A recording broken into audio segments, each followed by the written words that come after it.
Buenos días, bienvenidos a la segunda videoconferencia relacionada con el tema 3 de tecnología de hidrocarburos, lo concerniente a las fases de perforación, producción y recuperación. La semana pasada, con todos los problemas que tuvimos, pudimos empezar la parte de perforación y llegamos hasta el sistema de izado. Previo a ello, habíamos visto los sistemas que conformaban el sistema, por decirlo así, de perforación.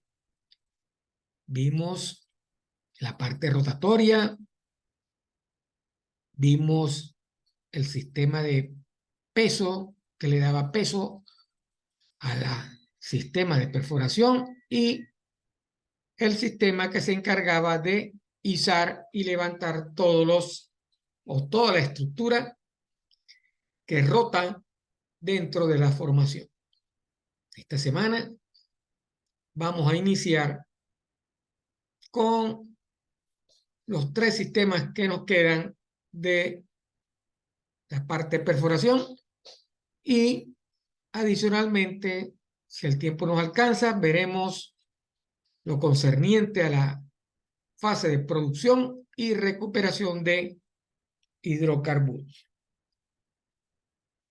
Les recuerdo que ya dentro del aula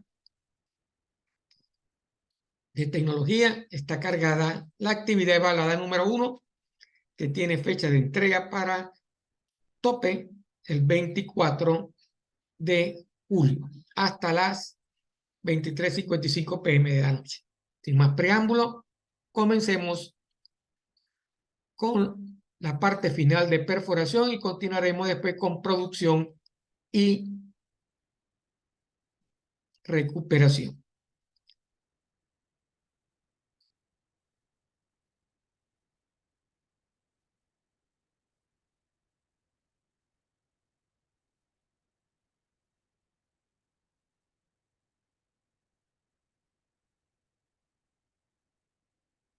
Aquí tenemos ya la parte correspondiente final de el sistema de perforación.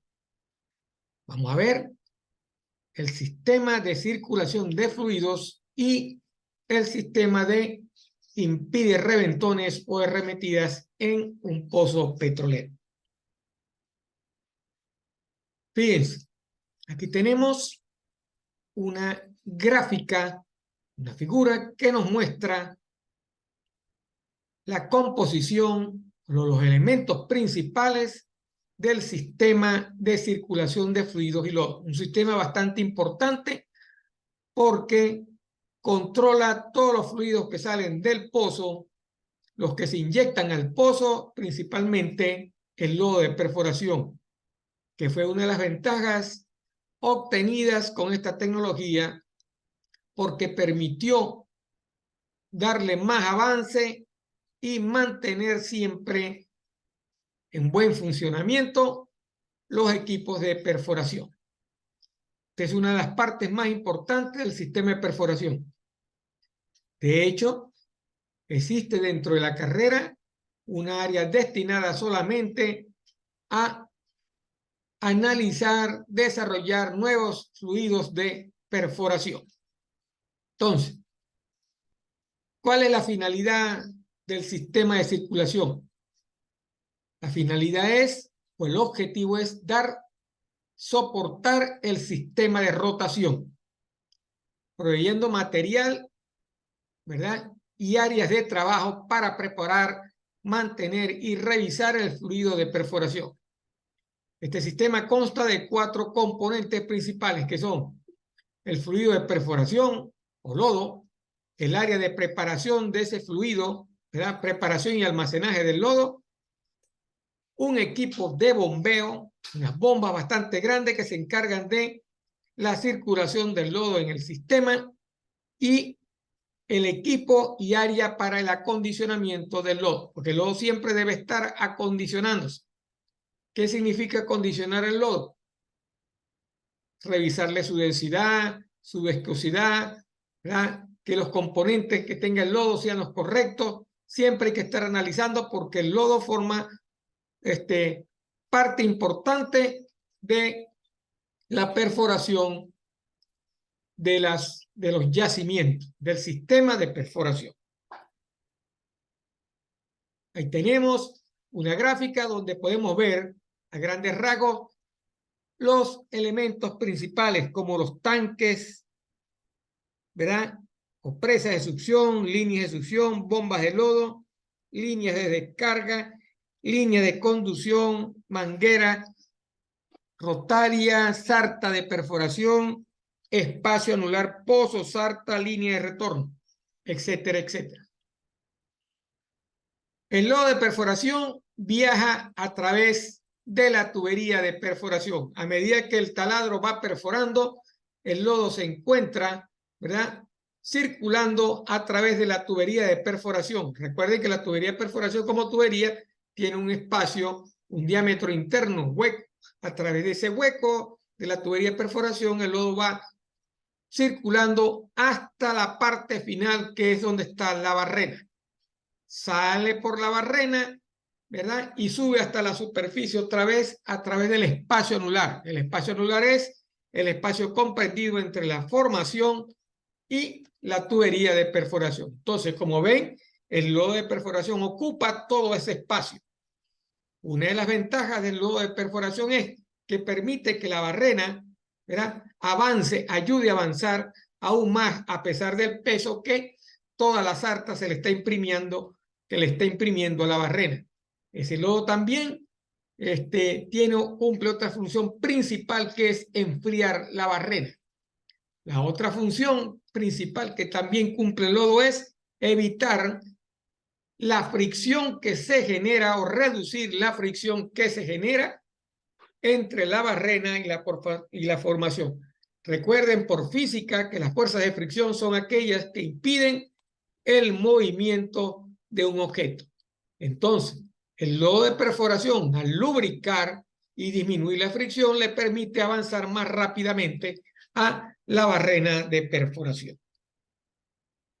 Ahí tenemos una gráfica más específica del circuito de lodo, donde vemos, ¿verdad?, elementos como las mangueras, los tumboconductores, las líneas de llenado, las válvulas OBOP, líneas de matado de emergencia, línea de purga, etcétera, etcétera. Tenemos una gráfica más general donde vemos los tanques, el área donde están los tanques, ¿verdad?, donde se prepara el lodo, ¿correcto? Donde inclusive cualquiera de los técnicos que están trabajando en el taladro, sobre todo los geólogos y geofísicos, se encargan de recolectar muestras que se encuentran en el lodo para ser analizadas, ¿verdad? Vemos todo el recorrido que hace el lodo, la bomba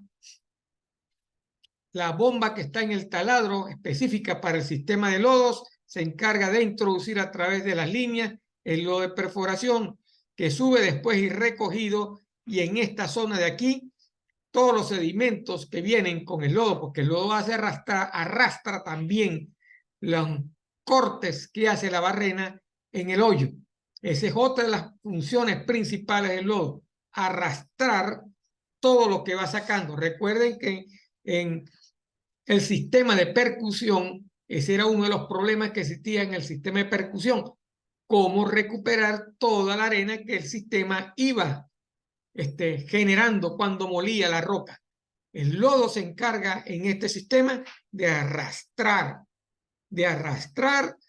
esas partículas que luego pasan por los coladores o sedimentadores, y ahí el geólogo y geofísico recoge muestras a medida que va avanzando con la profundidad que va avanzando, obteniendo el taladro de perforación.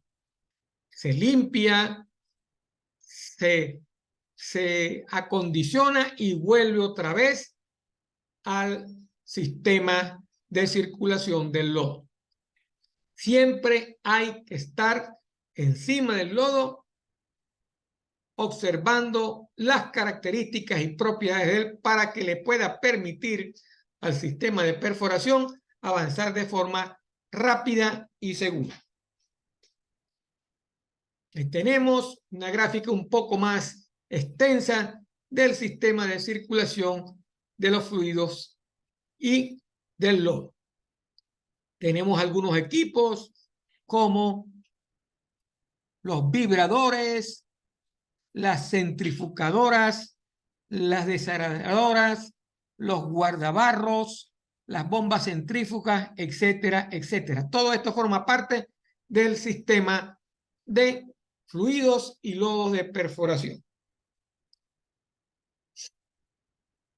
¿Cuáles son las características del lodo de perforación o cuáles son las características principales que debe tener un lodo de perforación? El lodo de perforación o fluido de perforación es una mezcla líquida de varios componentes que incluyen una base que suele ser agua en la mayoría de los casos, materiales arcillosos que dan la consistencia al lodo, aditivos químicos que aportan la posibilidad de modificar alguna de sus propiedades.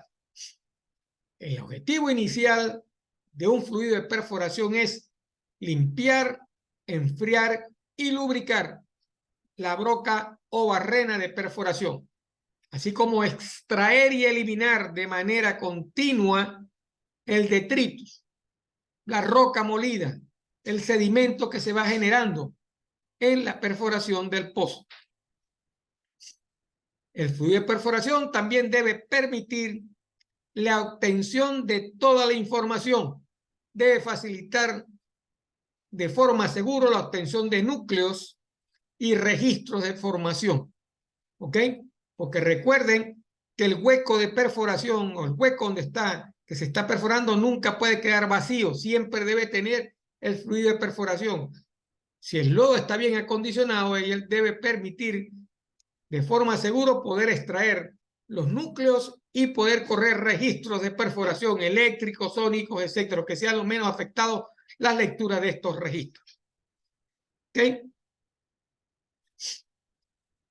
Por supuesto, si yo tengo un buen lodo y puedo correr registros y sacar núcleos, el objetivo de evaluar las posibilidades productivas de las formaciones petroleras se hace de la manera más óptima. Entonces, recordemos que las características principales son limpiar, enfriar y lubricar. ¿Ok? Que los lodos son a base, o que pueden ser en la mayoría de casos los lodos de base de agua y que pueden tener aditivos y material arcilloso. ¿Ok? Entonces, el fluido o lodo de perforación tiene unas funciones básicas para perforar, ayudando a mantener la máxima tasa de penetración. Ese es el objetivo principal del lodo, ayudar a mantener la máxima tasa de penetración posible. Transportar las esquirlas de roca y el detrito de la perforación hasta la superficie fuera del pozo. Claro, si se queda bajo los detritos o la roca molida, va a impedir o va a disminuir el avance del talado. ¿Cómo lo hace? Como lo dijimos anteriormente, el lodo viaja a través de la tubería de perforación y sale a través del anular entre la formación y la tubería de perforación. Entonces, a través del anular, ¿verdad? Del espacio anular, gracias a la viscosidad del lodo, yo puedo sacar esos detritus y esas esquirlas de roca. Debe revestir, impermeabilizar y soportar las paredes del hoyo. ¿Cómo lo hace? Por efecto del gradiente de presión, ¿verdad? Porque el lodo está dentro de la tubería de perforación, ¿verdad? Y del anular, ese gradiente de presión del lodo ejecuta hacia las paredes de la formación y crea lo que se conoce como el revoque o costra. El revoque o costra que forma el lodo de perforación debido a ese gradiente de presión impide que las paredes del hoyo se derrumben. Problema que teníamos en la perforación a percusión. El lodo de perforación vino a ser una bendición, ¿verdad? Porque resolvió el problema del derrumbe de la formación. Con ese gradiente de presión y al generar esa costra revoque sobre las paredes, eso impide que las paredes del pozo se vengan hacia el hueco que está generando el taladro de perforación. Por supuesto, puede haber zonas donde existan presiones anormales y en ese caso el ingeniero de lodo o el sistema de perforación completo, el equipo que trabaja en el taladro, debe generar las condiciones necesarias al lodo para que sigan manteniendo las paredes del hoyo y eviten que se derrumben sobre la barrena. Eso puede originar problemas de atascamiento de la tubería. Y si la tubería se atasca, entonces los trabajos de pesca de recuperar esa tubería son bastante serios. Debe reducir las pérdidas de fluido hacia la formación, por supuesto, para que se genere el revoque o la costra, ¿verdad? Debido al gradiente de presión, el lodo debe perder parte líquida. Esa parte líquida es el agua, por ese diferencial de presión, ¿verdad? O sea, se debe, vamos a decir, ¿cómo decirlo? Secar. Si usted pone un lodo de perforación en la superficie con el SOR, ¿verdad? A temperatura se va secando porque pierde agua. La otra manera de que pierda agua el lodo de perforación es que existe un gradiente de presión suficiente que expulse la fase líquida del lodo de perforación y deje solamente la parte sólida, las arcillas, etcétera, y los aditivos.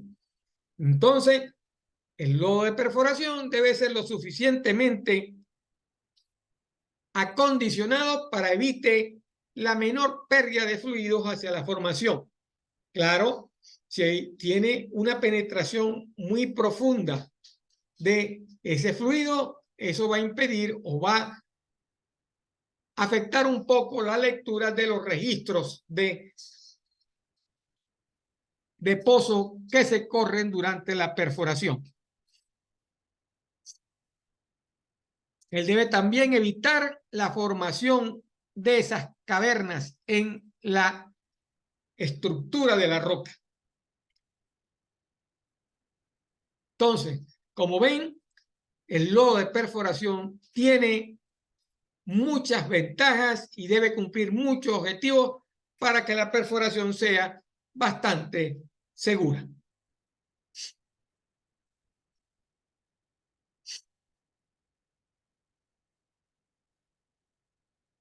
La densidad del lodo de perforación debe contrarrestar la presión de formación y prevenir la entrada de fluidos de la formación.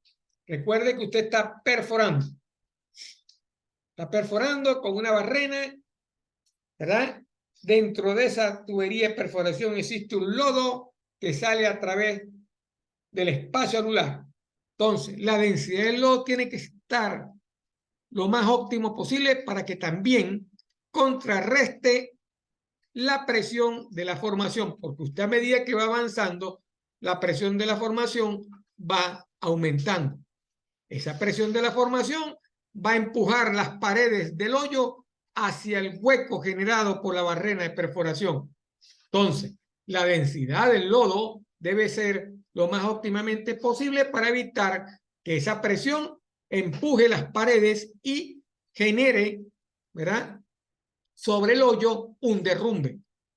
Ese derrumbe puede traer también fluidos no deseados como gas o agua dentro del hoyo que pueden ocasionar un problema durante la perforación. Entonces, ese gradiente de presión, ¿cómo se origina? Ese gradiente de presión se origina mediante la estructura de la mecánica de fluido. La mecánica de fluido nos dice que todo fluido, toda columna de fluido genera una presión en el fondo. A medida que usted va avanzando con la barrena, ¿verdad? Ese fluido o ese lodo con una densidad específica va generando una presión en el fondo debido a la altura de la columna de fluido, que en este caso es el lodo de perforación. Entonces, la altura y la densidad, porque la ecuación de la presión en el fondo es densidad por altura. Entonces, eso genera una presión en el fondo que controla que puedan entrar fluidos de la perforación hacia el hoyo de perforación que se está perforando. Debe, como dijimos anteriormente, refrigerar y lubricar la barrena y la sarta de perforación. Lubricarla para que disminuya la fuerza de fricción. Disminuya la fricción. La densidad de lodo también ayuda a soportar el peso de la sarta, por supuesto. ¿Por qué ayuda a soportar el peso de la sarta? Porque tenemos un fluido con mayor densidad que el agua. Entonces, el peso de la sarta disminuye por efecto de su entrada en el fluido de perforación. Genera una contrapresión, ¿verdad? Un contrapeso para que la sarta de perforación tenga menor peso dentro del hoyo de perforación. Y también ayuda a proteger las formaciones potencialmente productivas.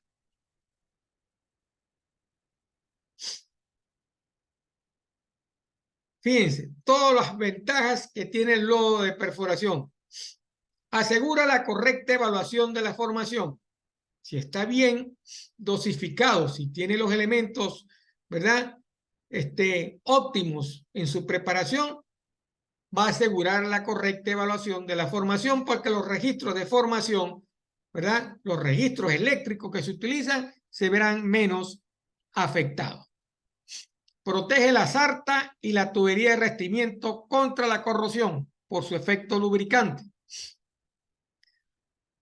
Y realiza todo lo anterior sin dañar el sistema de circulación. Imagínense ustedes todas las ventajas que tiene el lodo de perforación. Eso fue el mejor invento del siglo en la etapa, en la ingeniería de perforación.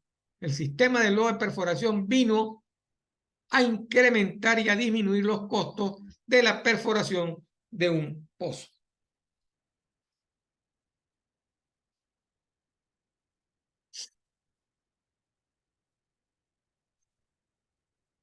No obstante, la utilización de lodos debe hacerse cuidadosamente.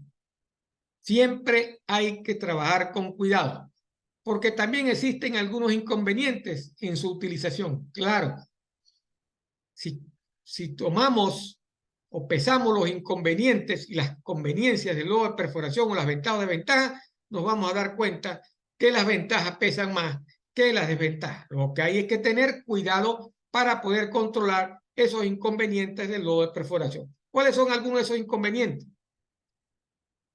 Si el lodo de perforación tiene mucha densidad, el avance de la sarta de perforación es bastante lenta.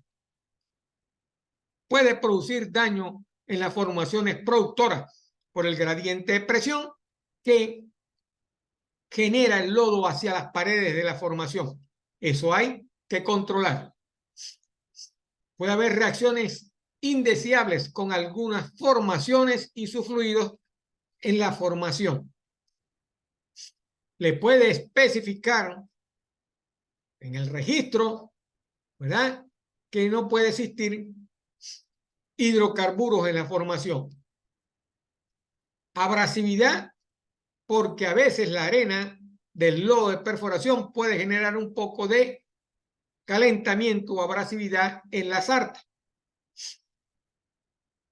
El espesor de la costra a veces es excesivo. Por eso tenemos que controlar, siempre estar controlando las propiedades del lodo para no ocasionar estos inconvenientes. Y el último inconveniente, el más importante a la hora de evaluar la formación, es que puede dificultar un poco las interpretaciones de los registros eléctricos. Sin embargo, la mayoría de los registros eléctricos, todos los registros eléctricos tienen parámetros para corregir los problemas que pueda originar el lodo de perforación con el filtrado, ¿verdad? Con el tipo de lodo, ¿verdad? Hay formaciones donde usted utiliza lodos a base de aceite. El registro eléctrico en esas zonas con estos lodos a base de aceite presenta un poco de problema, porque lo que estamos nosotros buscando también es leer formaciones productoras de hidrocarburos, y el aceite a la final es un hidrocarburo. Hay que tener cuidado, siempre hay que tener cuidado, ¿verdad? Para disminuir los inconvenientes que puede ocasionar el lodo de perforación. ¿Cuáles son estos principales inconvenientes que estoy mostrando acá en la lámina? ¿Cómo se clasifican los lodos de perforación? Los tipos de formación a perforar determinan la composición del fluido a utilizar. ¿Ok? Los tipos de formación determinan el tipo de lodo a utilizar. Hay 4 tipos básicos de fluidos de perforación. El primero es el que usted conoce porque lo ha visto inclusive cuando han perforado pozos de agua si ha visto alguna vez una perforación de un pozo de agua. Son los fluidos de perforación a base de agua. Es el tipo más comúnmente utilizado. Todos los pozos o todos los procesos de perforación utilizan este lodo a base de agua hasta cierta profundidad. ¿Ok? Por lo menos antes del revestidor de colocar el revestidor de superficie, ¿verdad? E inclusive hasta un revestidor intermedio, usted puede utilizar lodos a base de agua con aditivos que aumenten o disminuyan su densidad o le den más peso al lodo, como por ejemplo la varita y la bentonita, que son arcillas, ¿verdad? Arcillas que le dan densidad como aditivo al lodo a base de agua. Es el más económico, más fácil de utilizar y crea un recubrimiento que protege bastante al lodo. Su composición o la base de la composición, que es el agua, puede ser dulce o salada. Las arcillas y los aditivos químicos son utilizados en este tipo de lodo de perforación. La segunda clasificación tiene que ver con los lodos a base de aceite. Se utilizan para perforar formaciones que sean solubles en agua, en pozos profundos y que tienen alta temperatura. ¿Correcto? Recuerden que a medida que vamos perforando, la temperatura en el fondo del pozo va aumentando. Cuando llegamos a ese rango de temperatura, ¿verdad? Si venimos perforando con un lodo a base de agua, inmediatamente el sistema se limpia, ¿verdad? Porque es un proceso continuo y sustituimos el lodo de perforación, ¿verdad? De base de agua por un lodo a base de aceite, sin alterar las características del hoyo perforado. Se utiliza, como dice ahí, en pozos profundos y calientes, en áreas que presentan pegaduras por presión diferencial. ¿A qué pegadura se refiere? Una pegadura es cuando la tubería queda un poco atrapada, se queda atrapada en la formación, ¿verdad? Se queda atrapada y no quiere avanzar. Eso es lo que se conoce como una pecadura dentro de un pozo por presión diferencial o cuando se requiere una mejor lubricación. Este tipo de lodo es el más costoso de preparar y mantener. En las operaciones de perforación, que mi experiencia ha visto, ese lodo no se puede desechar a la zona de los desechos. Siempre se guarda se acondiciona y se utiliza para otro pozo a perforar.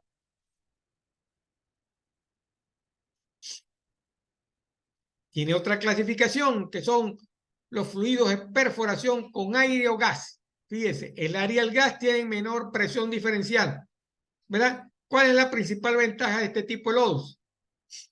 Que se obtienen tasas de penetración más altas porque tiene menor densidad, pero su utilización es muy limitada, solo en el 1% de estos fluidos de perforación se utilizan de este tipo. ¿Dónde se utilizan? En aquellas zonas donde la presión diferencial en la formación es menor que la del lodo, ¿verdad?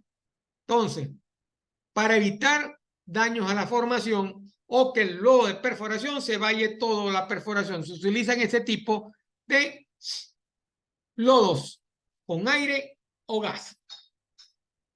Y por último, los lodos de perforación sintéticos, que mejoran su desempeño ambiental en comparación con los fluidos de base de aceite. Son menos contaminantes.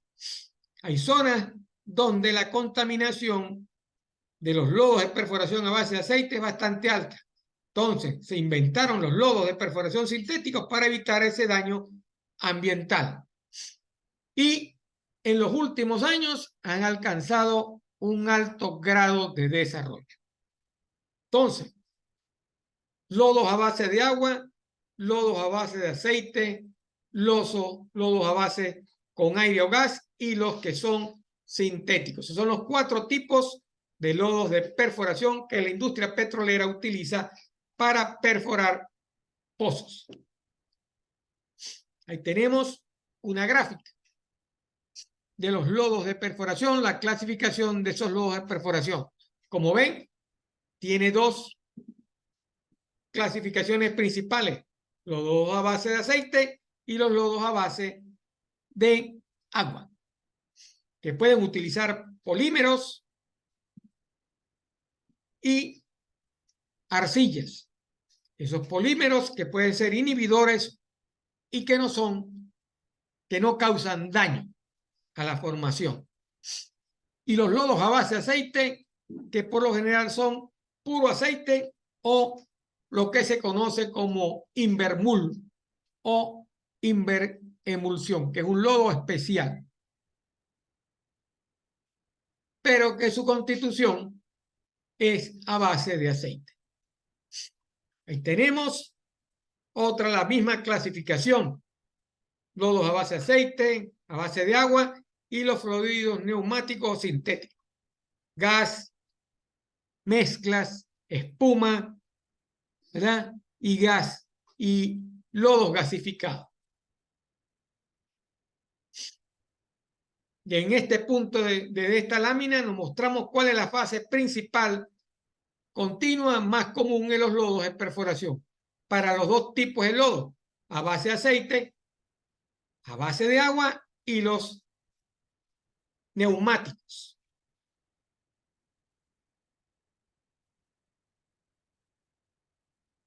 Y al igual, y seguimos viendo láminas que nos muestran los componentes y clasificación de los lodos de perforación. Ok, entonces, los lodos de perforación, el sistema de lodos de perforación, de fluidos y lodos de perforación, es uno de los sistemas más importantes dentro de la parte o la fase de perforación de pozos. Yo diría que el 50% del éxito de la perforación del pozo corresponde, bueno, un 30% de la perforación de un pozo le corresponde al sistema de lodo de fluidos y lodos de perforación. Entonces, ya vimos cuáles son sus propiedades, cuál es la función principal del lodo de perforación, que son bastantes y que ayudan a realizar de forma objetiva, de forma segura y económica la perforación de un pozo de hidrocarburos, un pozo de petróleo o gas. Vamos a ver ahora otro sistema muy importante. Es el sistema de seguridad principal del taladro de perforación. Ahí tienen ustedes una lámina donde muestra un incendio en un taladro de perforación. Un incendio o una arremetida en un taladro de perforación implica costos de equipo y costos de vida humana que a veces no son deseables o que no se desean. ¿Okay? Una arremetida no es más que una irrupción violenta de un fluido de la formación, en la mayoría de los casos, gas de la formación. Este gas, al llegar a superficie y conseguir una chispa de algún motor de los que están funcionando en el taladro, se incendia y genera explosiones que son bastante fuertes. En el mundo existen numerosos casos de reventones de pozos de perforación o cabrias de perforación, taladros. En el Golfo de México una vez hubo un accidente de este tipo que acarreó, no recuerdo muy bien, hay una película que se llama Horizonte Profundo, donde narra cómo fue el accidente del taladro de perforación, donde perdieron la vida alrededor de 15 personas.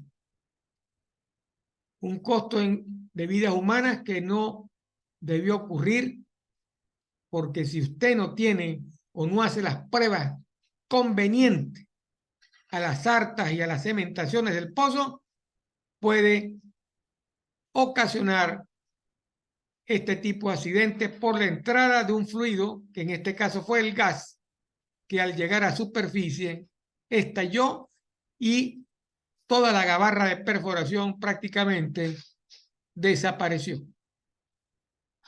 En Venezuela hubo uno en el Vínculo, una zona en el estado Falcón, donde un taladro de perforación también por una presión anormal explotó y perdieron la vida alrededor de 5 personas. Entonces, para yo controlar eso, tengo un sistema que es el sistema de prevención de reventones o arremetidas. Así se conoce cuando un fluido extraño al pozo, que es el fluido de la formación, entra abruptamente al hoyo, al pozo que se está perforando. Entonces, ¿por qué ocurren estas invasiones? Porque la densidad del lodo no es suficiente.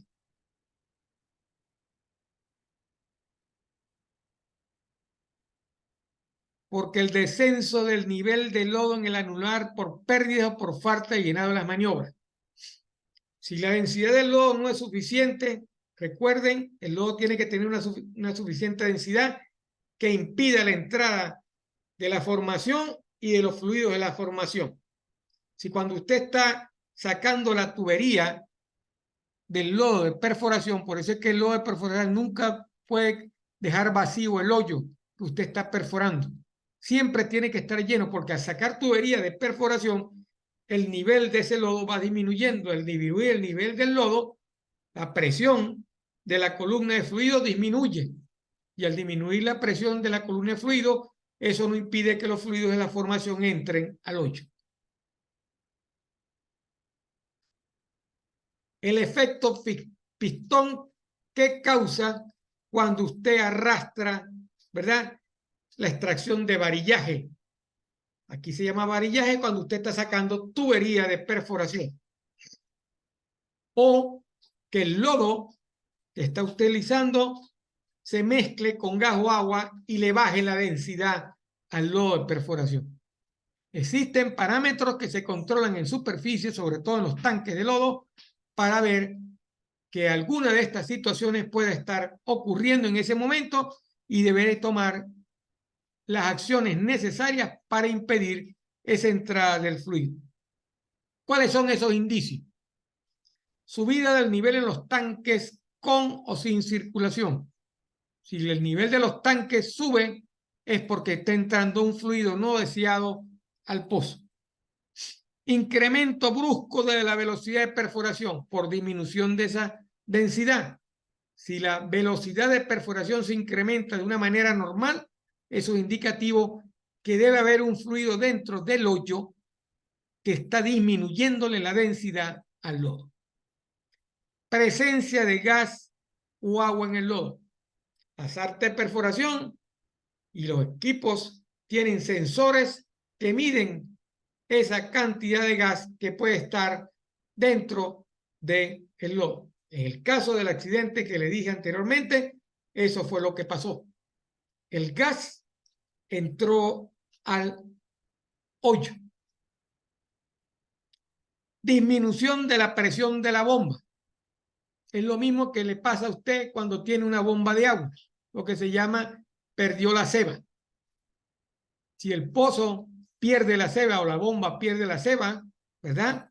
Porque disminuyó la presión, eso es indicativo que está absorbiendo, está trabajando en vacío. Es algo similar a lo que pasa en su tanque de agua en su casa. Cuando se finaliza la maniobra de extracción de la sarta, recuerden que el hoyo siempre tiene que tener lodo, el sondeo no admite el volumen de fluido de aquella que está siendo desplazada, que sacando tubería y está desplazando por efecto pistón lodo de perforación. Al desplazar lodo de perforación, la columna va disminuyendo y por lo tanto el gradiente de presión en el fondo disminuye también, lo que puede permitir que algún fluido no deseado como el gas irrumpa dentro del hoyo. Entonces, ¿qué debo hacer? ¿O qué tienen los equipos de perforación para poder controlar esto? Entonces, lo primero que tengo que hacer es controlar la invasión. Existen fórmulas matemáticas diseñadas para tal efecto. El ingeniero del taladro debe hacer el cálculo para poder garantizar que el lodo de perforación tenga la densidad necesaria para poder impedir la entrada de ese fluido. Y lo otro que tiene que hacer es que debe activar los equipos conocidos como impidirreventones. Los impidirreventones son unas válvulas gigantescas que existen en el cabezal del pozo que se encargan de sellar los espacios de tubería y de anular. Entonces, estos señores, cuando hay una arremetida de un fluido peligroso dentro del hoyo, inmediatamente se cierran e impiden que el fluido llegue hasta la superficie de forma violenta. Calman la presión y luego el procedimiento es ir sacando poco a poco el gas del hoyo hasta terminar de controlar la entrada del fluido al pozo. Un ejemplo sencillo. Cuando usted tapa una botella de Coca-Cola o de refresco que tiene gas, la primera irrupción, si la botella ha sido vacía, ¿verdad? Suelta el líquido de forma violenta. Eso es lo que hay que tratar de evitar en el pozo. Por eso es que los impidirreventones se cierran. Usted hace lo mismo con la botella de Pepsi-Cola. Tapa, espera cierto tiempo y va sacándole poco a poco el gas hasta controlar que todo el gas de la Pepsi-Cola salió. Lo mismo hace el impidirreventón. Se cierra y poco a poco el ingeniero de perforación o el equipo técnico que está en la planchada que maneja los equipos, va desalojando poco a poco la burbuja de gas que ha entrado al pozo o el volumen de agua de formación que entró al pozo. Son válvulas enormes. Ahí tiene la gráfica de las válvulas enormes que se instalan durante la perforación. Después que el pozo termine de perforarse, ¿ok?, de controlarse, de estar todo cementado y revestido, todo ese equipo es removido del pozo y sustituido por lo que se conoce como el árbol de Navidad, que es el conjunto de válvulas que me permiten manejar la producción del pozo. Ahí tenemos parte de esos equipos. Empacaduras, porque en realidad son empacaduras, válvulas con unas empacaduras especiales muy grandes que impiden la salida de los fluidos de la formación. Es lo que se conoce como los cierres del BOP. Esos elementos se encargan de cerrar los cierres, las BOP. Ese equipo se conoce como BOP. Y tenemos configuraciones de esos sistemas de prevención, de esas BOP. Blowout pressure.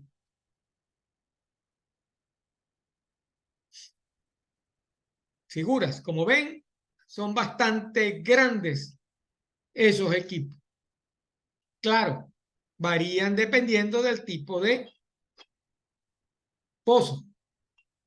Con equipos con menor tamaño en el caso de pozos someros y son equipos de mayor tamaño en el caso de pozos profundos y que tengan certeza de que existan zonas anormales de presión muy alta. Por lo menos los pozos del norte de Monaga son pozos que tienen presiones en los cabezales en el orden de los 5.000 y 6.000 libras. Necesitan para perforar equipos bastante grandes en esos taladros de perforación. Y con esta lámina hemos terminado la parte de perforación. Queda el área de la terminación del pozo, cómo completar el pozo, que lo vamos a ver posteriormente. A continuación, vamos a ver la parte de producción y de recuperación de crudo.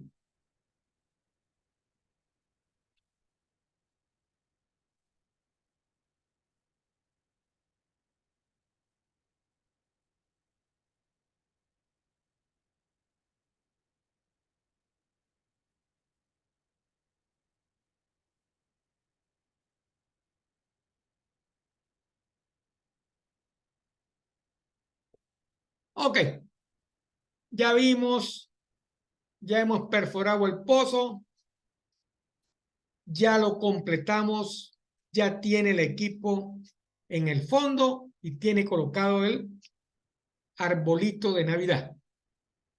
Ahora le toca al ingeniero de producción ver y analizar cómo producir de la manera más óptima y económica ese pozo que ha sido perforado y que ha conseguido una zona productora de hidrocarburos. Para ello, existe un ingeniero, varios ingenieros, como el ingeniero de producción y el ingeniero de yacimiento, que son los que se van a encargar de darle en forma óptima y económica esa producción del hidrocarburo. Entonces, la fase de producción involucra el estudio del transporte de los hidrocarburos desde el yacimiento hasta las instalaciones superficiales donde se encuentran los puntos de venta. Se conoce como puntos de venta porque es donde está el crudo almacenado o son los sitios a donde se envía el crudo para ser vendido porque a la final ese es el objetivo. El objetivo es vender petróleo. Si usted no vende petróleo, usted no ha hecho nada. Usted puede tener las mayores reservas del mundo, pero si usted no las puede sacar, no tiene nada. Porque no tiene cash, no tiene dinero. Usted no puede tener una finca con 2.000 vacas, ¿verdad? Solamente para tenerlas ahí. Si su negocio es vender carne, usted tiene que vender las vacas, producirlas. Lo mismo pasa en el pozo de petróleo. Usted tiene una cantidad de vacas en el yacimiento, una cantidad de reservas que las debe sacar porque las debe vender. Porque abajo no dan valor agregado. Entonces, hay que producir las reservas para vender el crudo y obtener ingresos para la nación, para utilizar los ingresos en la distribución equitativa de esos recursos para generar bienestar. ¿Cuál es ese bienestar? Salud, educación, etcétera, etcétera. Si usted no saca el petróleo, usted no puede generar valor agregado, porque no puede vender hidrocarburos. Entonces, estos señores, los ingenieros de producción, son los encargados de maximizar la producción de manera rentable. Ojo, ese es el objetivo. Maximizar producción de manera rentable. No maximizar producción por el hecho solamente de regalar petróleo. Hay que obtener el beneficio. El petróleo no se puede estar regalando, porque producir petróleo cuesta dinero. Usted no le puede estar regalando petróleo a todo el mundo. Tiene que hacer rentable eso, porque usted necesita generar beneficios y valor agregado para su país. ¿Cuáles son los objetivos principales del ingeniero de producción? Diseñar e implementar los parámetros de operación de un pozo o sistema de pozos nuevos, de una forma que sea segura y de manera óptima, asociada a la maximización de la ganancia. Otra vez, la palabra ganancia, rentabilidad. ¿Ok? Vigilar el comportamiento de los pozos de producción. Tiene que vigilarlos. Tiene que ver cómo está la instalación. Tiene que limpiar las instalaciones. No puede dejar que las instalaciones se llenen de monte. ¿Ok? Tienen que estar cuidaditas para evitar problemas, ¿verdad?, que puedan afectar el equipo que tiene usted en superficie por donde usted produce hidrocarburos. Entonces, vigilar el comportamiento de los pozos en producción para determinar si estos se comportan de acuerdo a lo esperado y hacer los diagnósticos apropiados para mantener el sistema de producción en estado óptimo. Entonces, esos son los objetivos del ingeniero de producción, esos son los objetivos de la fase de producción de hidrocarburos. Para yo poder contar o realizar, cumplir con estos objetivos, yo debo estudiar el inicio, dónde se encuentra el hidrocarburo. Para ello, debo estudiar el comportamiento del yacimiento. Es lo que yo debo conocer a priori, ¿verdad? Cómo se comporta el yacimiento en función del tiempo. Entonces, yo debo saber qué tipo de yacimiento he conseguido cuando hice la parte de exploración.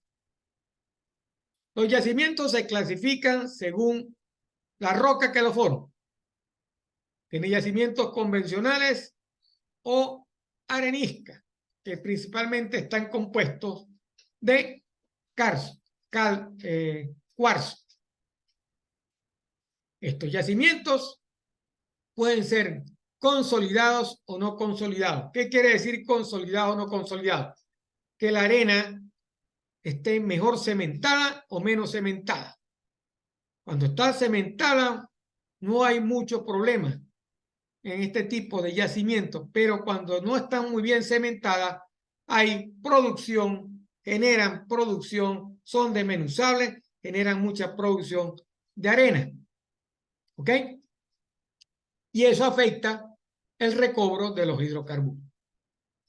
Los yacimientos fracturados o carbonáceos, como los yacimientos de barinas. Todos los yacimientos en barinas son de caliza fracturada. La mayoría de las arenas productoras están presentes en este tipo de yacimientos. Están compuestos por calcitas y dolomitas y la roca es bastante impermeable. La porosidad es bastante baja, ¿verdad? Hay que utilizar métodos, ¿verdad?, para controlarlos y producir los hidrocarburos de este tipo de yacimiento.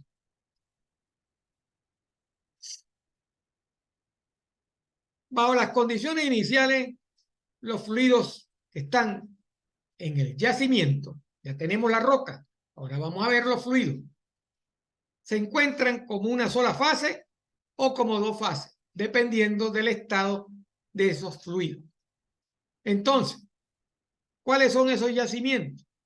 ¿O cómo se clasifican? De acuerdo a los fluidos. Tenemos yacimientos de gas, donde hay una sola fase.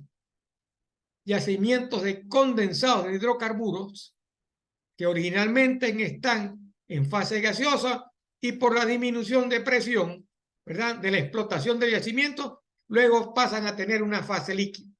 Estos yacimientos son bastante importantes, tienen mucho valor comercial. ¿Ok? Los yacimientos de crudos volátiles son hidrocarburos que están inicialmente en una o dos fases. La producción causa que la parte del fluido que estaba en fase líquida pase a gas. A medida que se va produciendo, entonces ocurre lo contrario del anterior, ¿verdad? El gas irrumpe, ¿verdad? Porque el petróleo que contiene el gas en su interior se va separando. Lo mismo que la botella de Pepsi-Cola. A medida que usted bebe Pepsi-Cola, usted va perdiendo el gas de el fluido que está en la botella. Y los yacimientos de hidrocarburos o yacimientos de petróleo, que el hidrocarburo inicialmente es una o dos fases, pero con la producción solo una pequeña parte pasa a la fase gaseosa. Lo contrario del anterior. En el anterior también son hidrocarburos de petróleo volátil, pero con la producción se genera una fase mayor que es la fase de gas. Y es lo que debemos controlar. El ingeniero de producción debe controlar que la fase de gas no irrumpa rápidamente en los pozos de este tipo de fluido.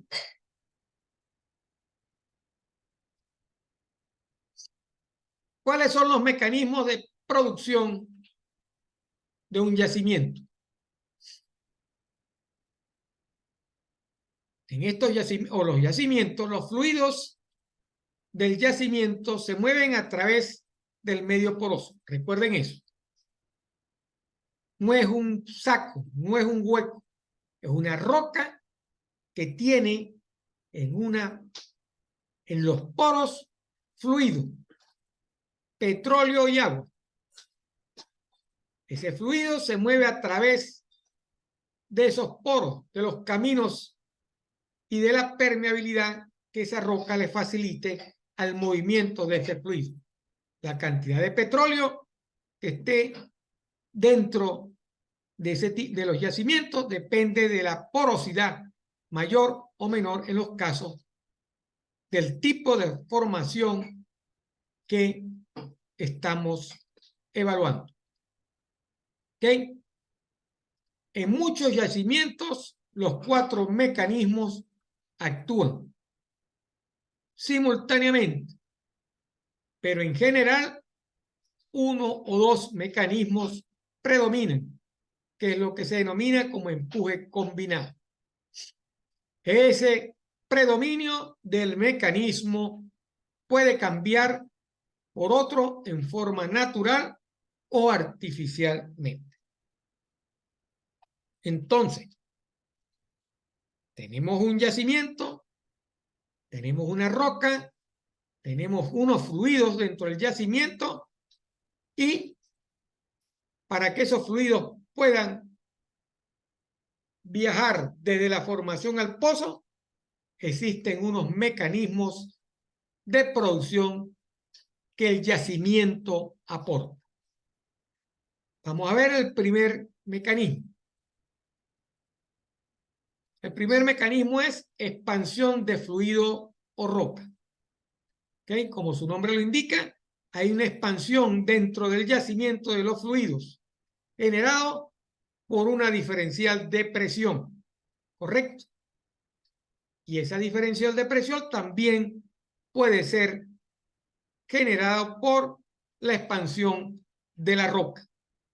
¿Ok? En estos yacimientos ocurre cuando existe una sola fase, ¿verdad? Y este mecanismo es el resultado combinado de la expansión de la roca y de los fluidos. En muchos casos es el responsable del empuje hidráulico por la expansión del agua del acuífero. Recuerden que los yacimientos tienen, de la forma más sencilla explicado, una capa de gas, la capa de petróleo que está en el medio y el agua.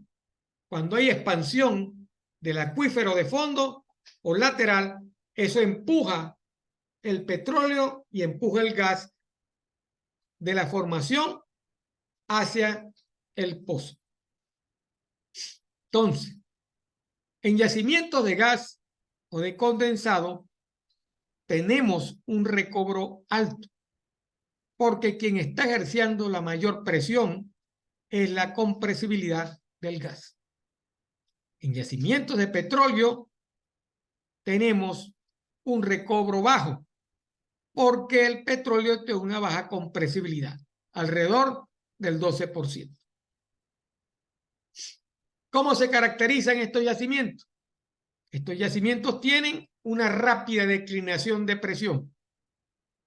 Tienen una relación gas-petróleo constante hasta alcanzar la presión de burbujeo. Presión de burbujeo. La primera burbuja de gas dentro del yacimiento, no en el pozo, en el yacimiento. Cuando eso ocurre, entonces el empuje se da por gas en solución.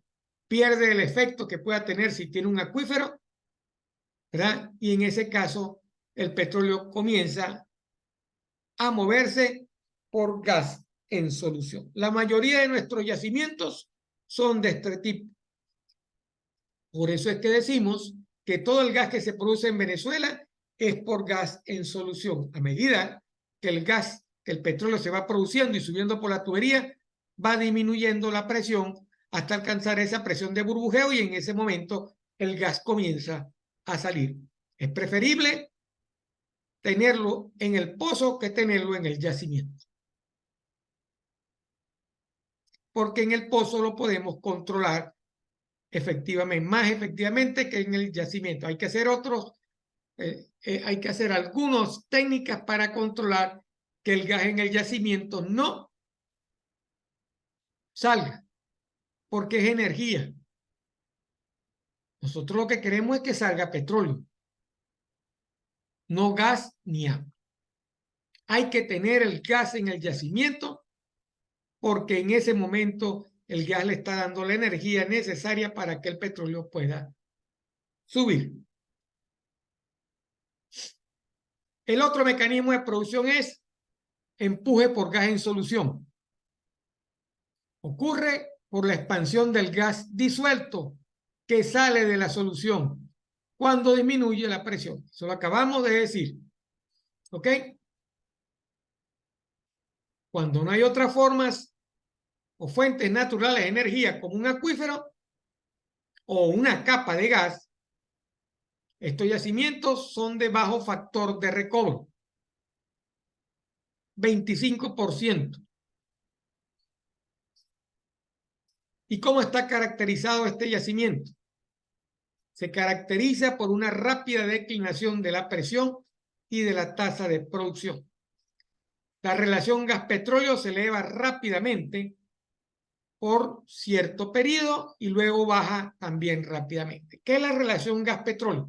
Es una propiedad que tienen los hidrocarburos. Es la relación que existe entre la cantidad de gas y petróleo que presenta el hidrocarburo. Si tiene una alta relación gas-petróleo, quiere decir que estamos produciendo más gas que petróleo. Empuje por capa de gas. En el anterior teníamos el gas disuelto en el petróleo. Ahora tenemos una capa de gas suficientemente grande dentro del yacimiento que se encarga de empujar el petróleo. Por supuesto, si usted tiene una piedra herméticamente cerrada a presión, donde existe gas, petróleo y agua, y usted a esa piedra viene y le hace un hueco, todos los fluidos van a ir hacia el hueco. Si la capa de gas es muy grande, esa capa de gas le va a dar la suficiente presión o energía a los demás fluidos para salir fuera del pozo, incluido ella misma. Entonces, este mecanismo resulta de la reducción de presión debido a la producción de fluidos. Para que sea efectiva, se necesita una capa de gas muy grande, formada por segregación gravitacional. El gas se coloca en la parte superior y el petróleo y el agua quedan en las dos partes inferiores. Una segregación de gas efectiva requiere un yacimiento uniforme que tenga una alta permeabilidad vertical, espesor considerable o un apreciamiento, buceamiento, como esté inclinado, ¿verdad? La inclinación del yacimiento en la formación.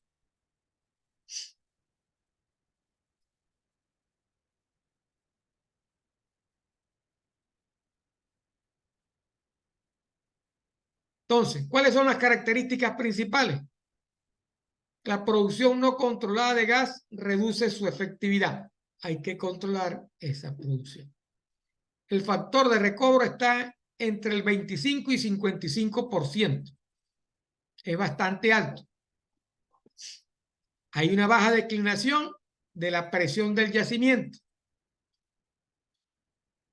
y de la tasa de producción.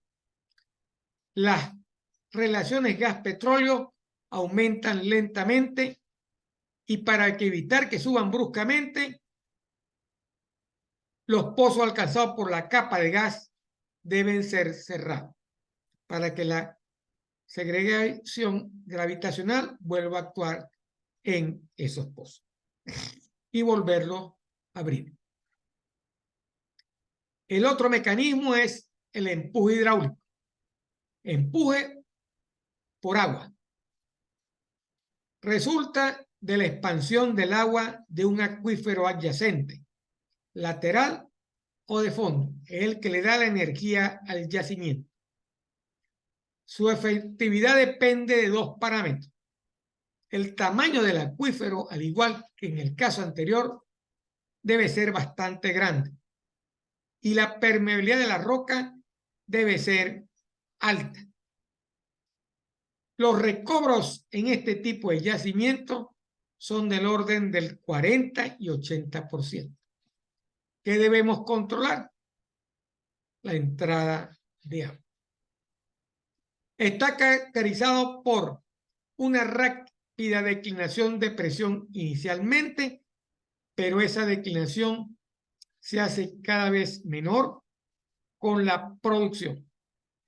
La tasa de producción de petróleo disminuye lentamente, pero en forma continua, y la producción de agua aumenta. Todos los yacimientos de Barinas funcionan bajo este mecanismo de producción. Empuje hidráulico. Por eso es que al principio tenemos una alta producción de petróleo que luego va disminuyendo. También influyen otros factores, porque son yacimientos naturalmente fracturados. Pero en aquellos yacimientos que no son naturalmente fracturados, como la arenisca P, ahí las altas tasas de producción inicial van disminuyendo a hacerse prácticamente constantes, porque la producción de agua se incrementa. Eso es lo que hay que tratar de controlar. Ahí tenemos una gráfica que nos muestra, ¿verdad?, una gráfica del factor de recobro con respecto al porcentaje de presión inicial del yacimiento. Como ven, el mecanismo de producción que tiene el mayor recobro es el mecanismo de producción por agua. Recobro no es lo mismo que tasa de producción. Recobro es cuánto recupero yo de petróleo original que se encuentra en el yacimiento. Esa es la finalidad de la ingeniería de producción: obtener el mayor recobro de la manera más rentable posible.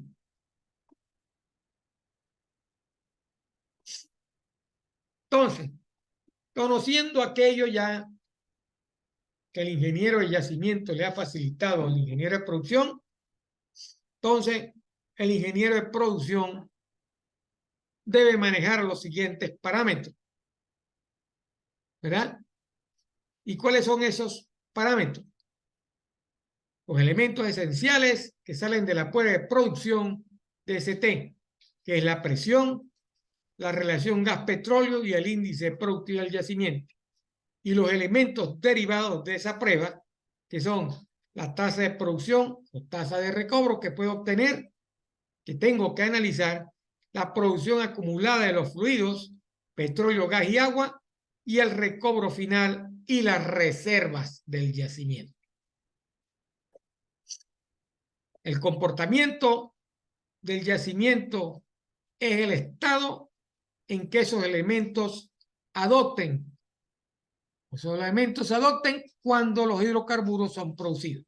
Todos esos parámetros que está usted viendo en la lámina varían a medida que yo voy produciendo los hidrocarburos. Eso funciona tanto para petróleo como para gas.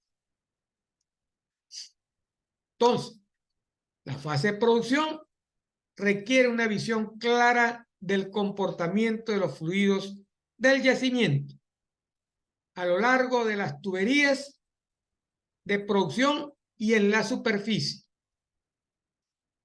para lo cual debemos utilizar técnicas como el análisis de los datos PVT de producción, la presión, temperatura, tipos de fluidos, registros de producción del pozo.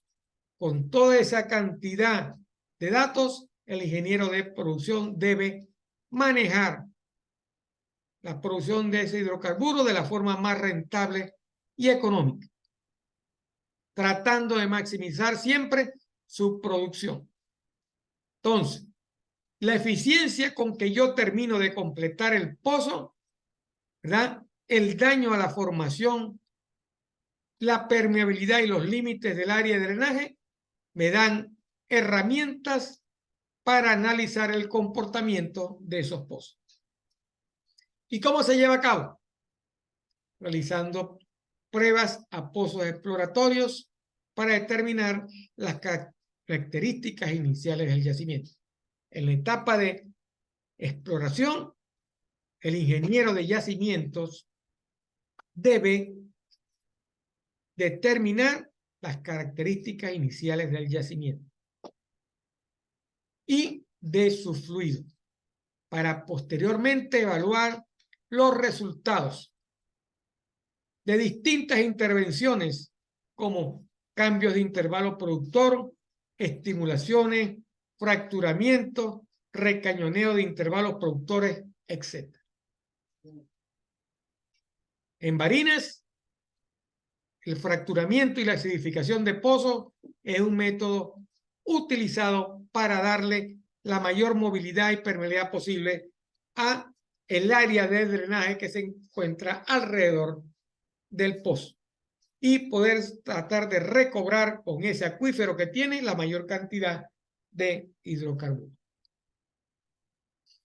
Ahí tienen algunos métodos que el ingeniero de producción y el ingeniero de yacimiento deben conocer para poder optimizar esa producción. Historia de producción de los pozos vecinos o de los pozos del yacimiento, las curvas de declinación de presión y la curva de afluencia, que es el aporte del yacimiento al pozo. Entonces, ¿qué debe hacer el ingeniero de producción?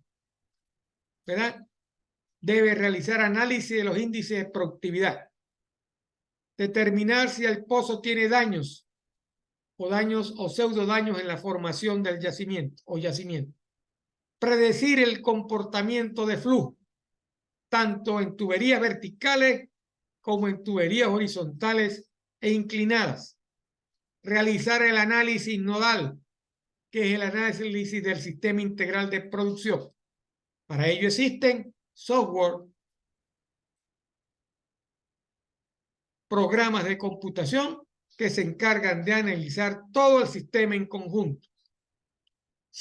Debe analizar los procesos de transporte de los hidrocarburos, tanto en su fase líquida como gaseosa. Y debe manejar la producción de los hidrocarburos que salen del pozo en la batería de separación, tanques de almacenamiento, instalaciones de deshidratación, desalado, estaciones de bombeo, estaciones de compresión y procesos de medición de los hidrocarburos. Ese es el trabajo que en la fase de producción debe realizar. Esas son las funciones que debe desarrollar el ingeniero de producción.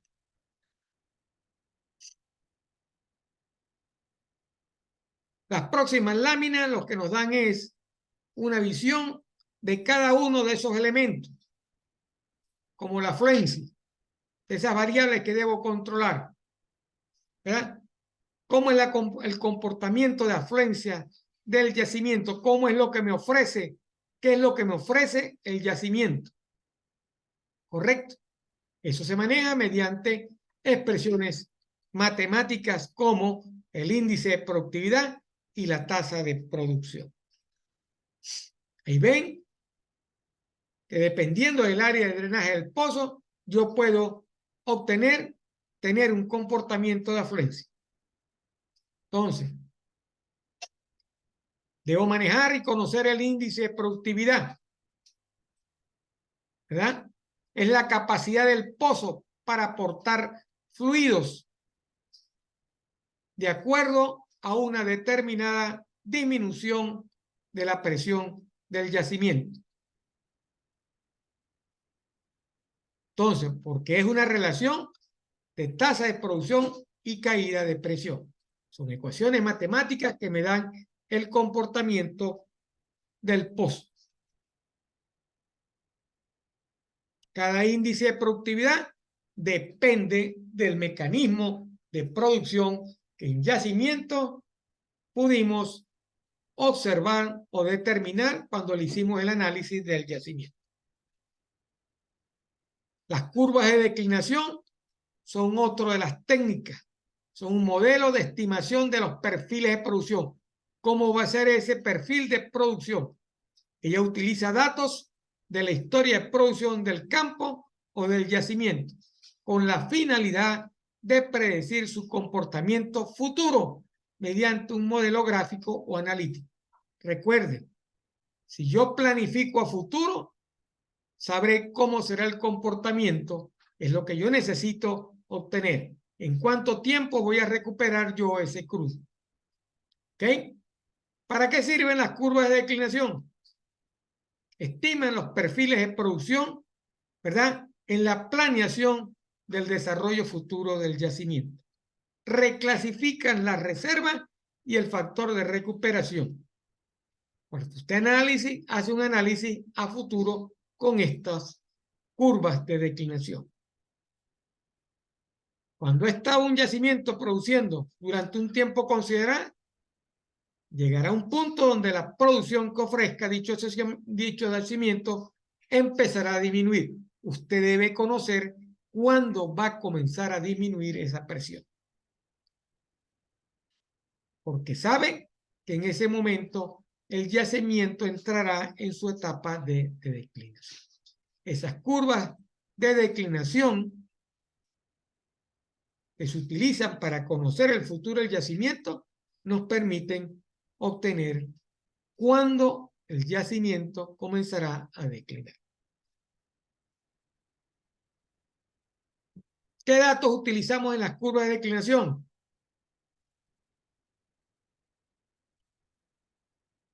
El contacto agua-petróleo. ¿Dónde está ubicado el contacto agua-petróleo? El contacto agua-petróleo contra producción acumulada. A medida que yo produzco, el contacto agua-petróleo se va movilizando. Es una zona de transición donde el petróleo y el agua están en contacto. Entonces, ese contacto lo tengo que estar cuidando. Debo saber cuándo el contacto se comienza a mover, ¿verdad? Contra una curva de declinación, una curva de declinación de contacto contra producción. El que me dice cuándo el contacto, cuánto se está moviendo a medida que estoy produciendo, para saber en qué momento el agua irrumpe en los pozos, porque yo no quiero producir agua. Debo controlar también el contacto agua-petróleo o el contacto gas-petróleo contra producción acumulada. Debo cuidar los dos. Si tengo un yacimiento con una capa de gas, ¿verdad? Y abajo también tiene un contacto agua-petróleo, yo debo saber cuándo los dos contactos en el futuro van a comenzar a invadir el pozo. Entonces, tenemos una curva de declinación de agua-petróleo contra producción acumulada. Tenemos una curva de agua-petróleo o gas-petróleo contra producción acumulada. Tenemos una curva de producción acumulada de petróleo contra producción de gas acumulada. ¿Correcto?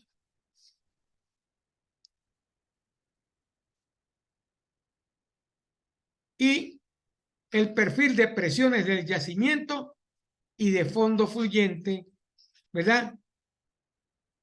Las historias de producción y las propiedades de los fluidos.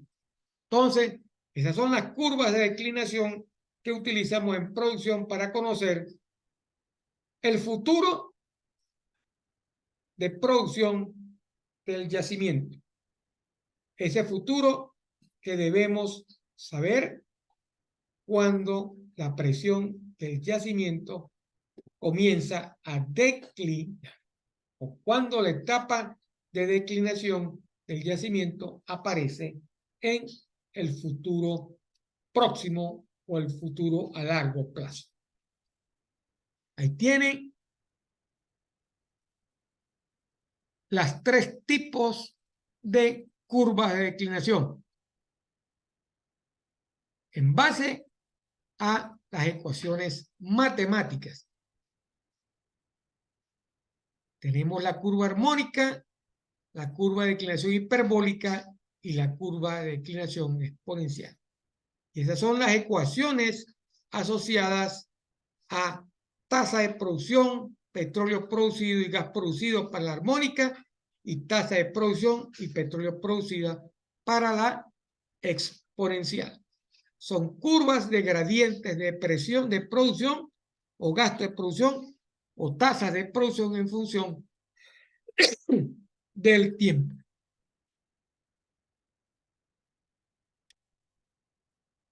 Aquí tenemos otra propiedad que también debemos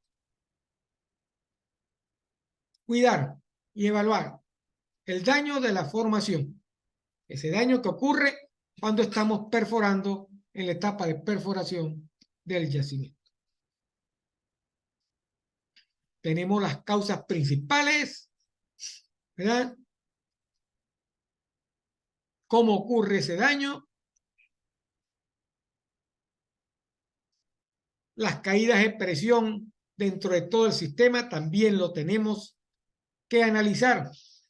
Caídas de presión que ocurren en las tuberías verticales, horizontales y inclinadas.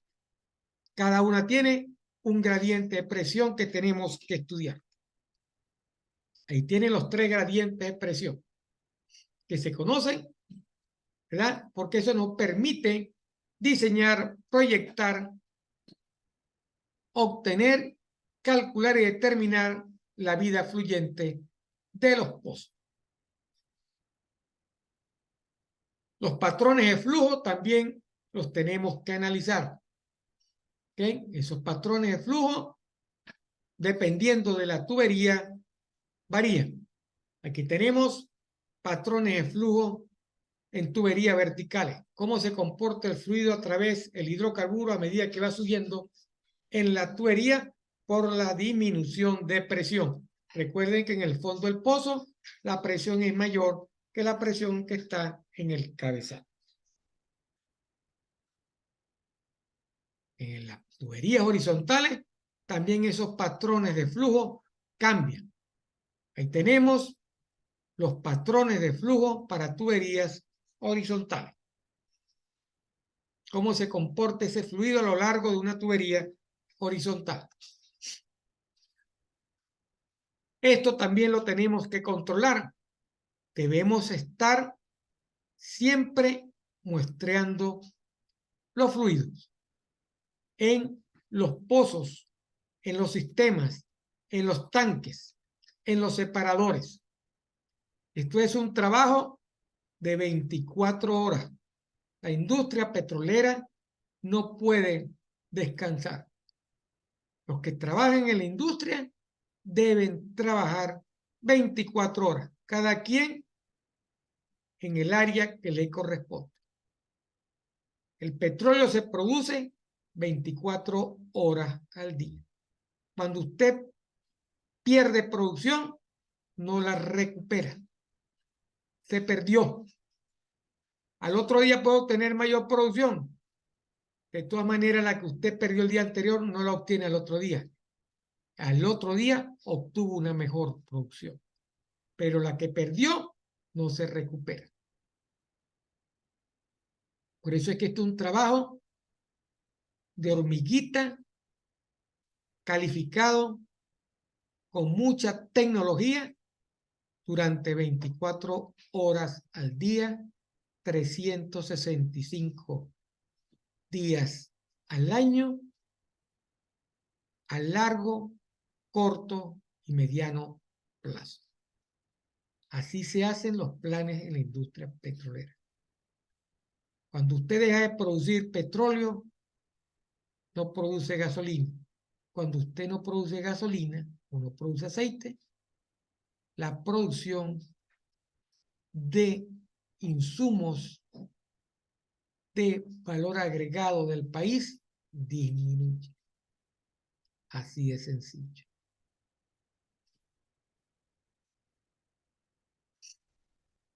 Los registros de producción son las otras variables o elementos técnicos que nosotros necesitamos para tener una producción óptima y rentable en los pozos. Debemos saber cómo se comportan los fluidos todo el tiempo. Los estranguladores, equipos que se utilizan para restringir producción o controlar de la mejor manera esa producción, de tal manera que no afecte a la producción del yacimiento. Una válvula en superficie que controla la presión en el fondo del pozo y al controlarlo para un poco la declinación de presión en el yacimiento. Los separadores que se encargan de separar el fluido producido, gas, petróleo y agua. Me interesa el petróleo y me interesa el gas. Esos equipos se encargan de obtener los volúmenes separados del fluido original para poder comercializar. Ahí tenemos los tipos de separadores, verticales, horizontales. ¿Ok? Todo esto que acabamos de ver es lo que conocemos como el sistema integral de producción. Es el conjunto de elementos que transportan los fluidos del yacimiento hacia la superficie. Lo separa en petróleo, gas y agua y lo envía a la instalación de almacenamiento y comercialización. Esto es lo que el ingeniero de producción o la fase de producción debe mantener en óptimas condiciones de la manera más rentable económicamente y a la tasa más máxima posible. Ahí tenemos fotos de los sistemas integrales de producción, desde el yacimiento hasta los tanques de almacenamiento. Ese es el sistema integral de producción. Ese es el sistema que la fase de producción debe cuidar.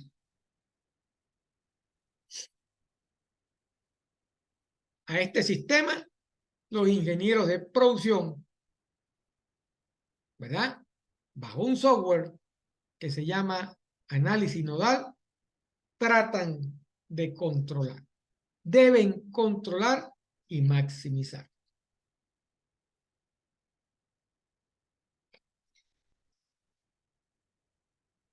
Ahí está especificado cuáles son los beneficios del análisis nodal.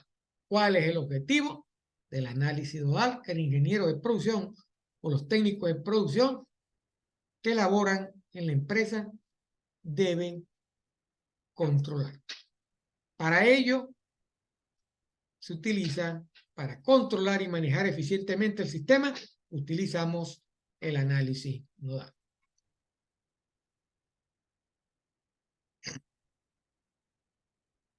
Existen los tres principales software que se conocen en la industria: el Workflow, el Prosper y el PySync. Todos son software para realizar análisis nodal. Más económicos o más baratos o más caros, dependiendo de la ganancia que usted tenga cuando aplica el análisis nodal en el petróleo producido o el gas producido que usted vende a continuación. Y aquí tenemos los sistemas artificiales de producción que se conocen. Ya son diferentes configuraciones dentro del pozo para generar y producir hidrocarburos de la mejor forma, de la forma más óptima. Los factores que se consideran que debemos tener para poder implantar un sistema artificial de producción. Ustedes los han oído, han visto en el campo. Los balancines, que representan el bombeo mecánico. ¿Ok? ¿Cuáles son los componentes de ese bombeo mecánico? El bombeo neumático. ¿Cuáles son esos componentes? ¿Cuáles son los tipos?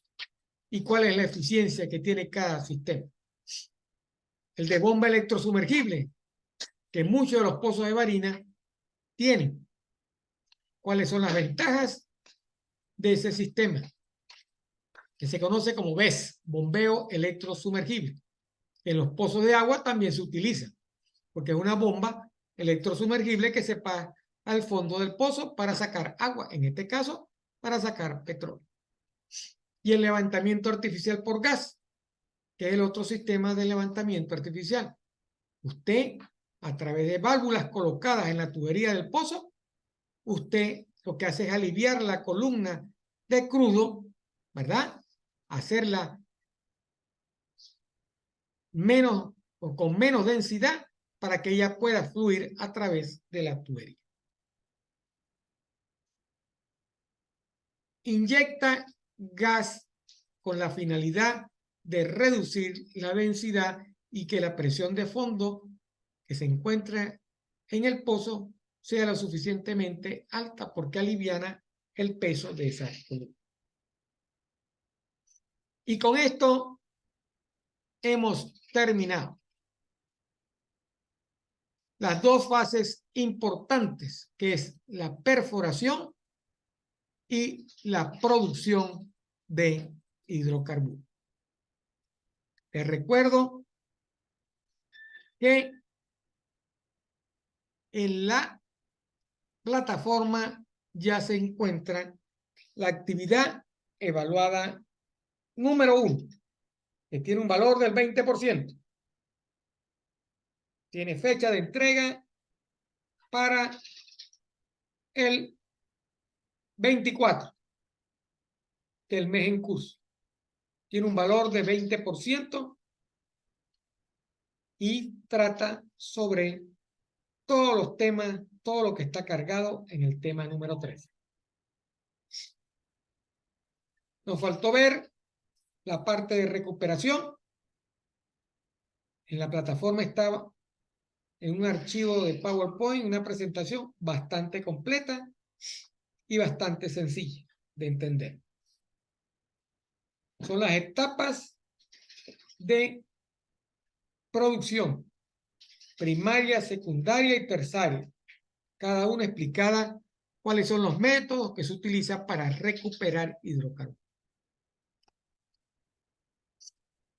También está la parte de terminación de la completación. ¿Cuál es la configuración que se baja en el pozo cuando terminamos de perforar y bajamos todos los equipos con que vamos a producir el yacimiento? Eso es lo que se conoce como terminación o completación del pozo.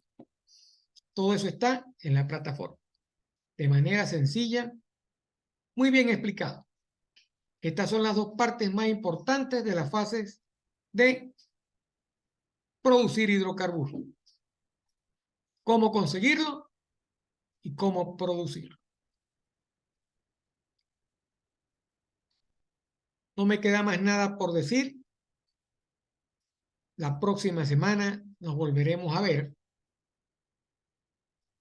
en otra clase asociada al tema número 4 porque ya estamos terminando el semestre.